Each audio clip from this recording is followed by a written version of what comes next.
Good morning. Welcome to Indie Games December, Day 8.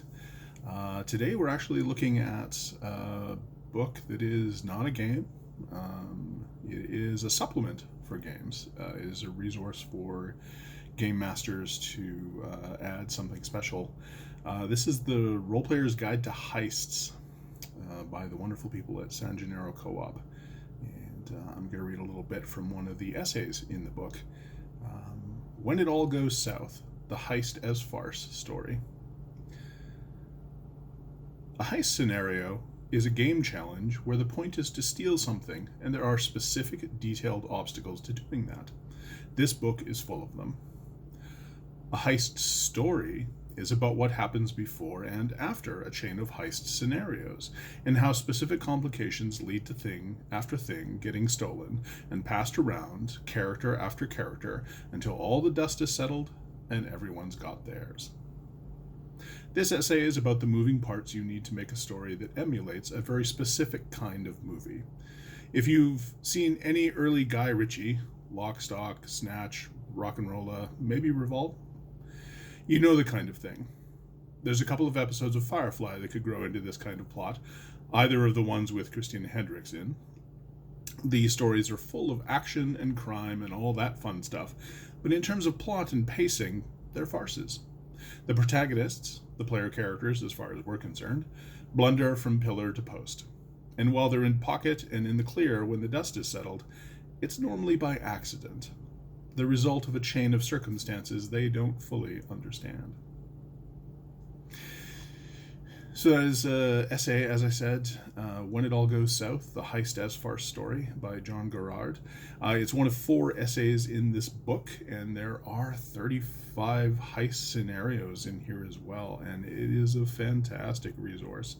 I cannot recommend this enough. If you like, if you've ever wanted to add a heist and aren't quite sure how, you have 35 wonderful examples that you can either just pluck directly from the page or modify as you see fit. There's nothing in here. Everything in here is pretty much system agnostic. Even the stuff that's set, like the very first one is called The Train Job. Ostensibly it's set, happens November 16th, 1899.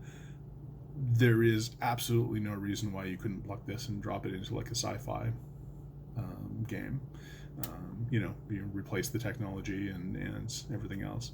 The thing I love about this the most is that they break down the heists really, really well for the game master. So everything talks about the building, which isn't necessarily a stationary building. For instance, in The Train Job, the building is the train. It's constantly moving, but it talks about basically where you're going to steal from, what you're going to steal, who's trying to stop you, things that might complicate your getaway. There's even a wonderful section at the end of each one talking about influences. So if you are stuck for how to sort of visualize what's going on in the heist or how to explain it to your players, you have some things you can go back to and use that as a reference, and hopefully like most of the people at the table will understand. So again, using The Train Job as an example, it lists its influences as movies: 3:10 to Yuma, The Assassination of Jesse James by the Coward Robert Ford, comics The Sixth Gun, games Red Dead Redemption, of course, TV Deadwood.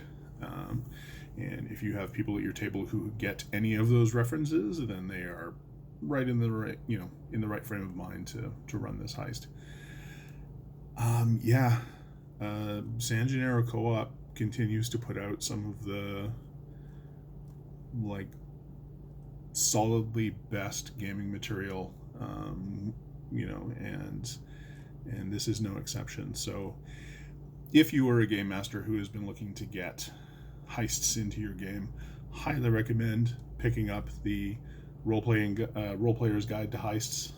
I will have a link in the notes where you can go and get it. You can also take a look at all of the wonderful San Gennaro digests. Number 6 is out.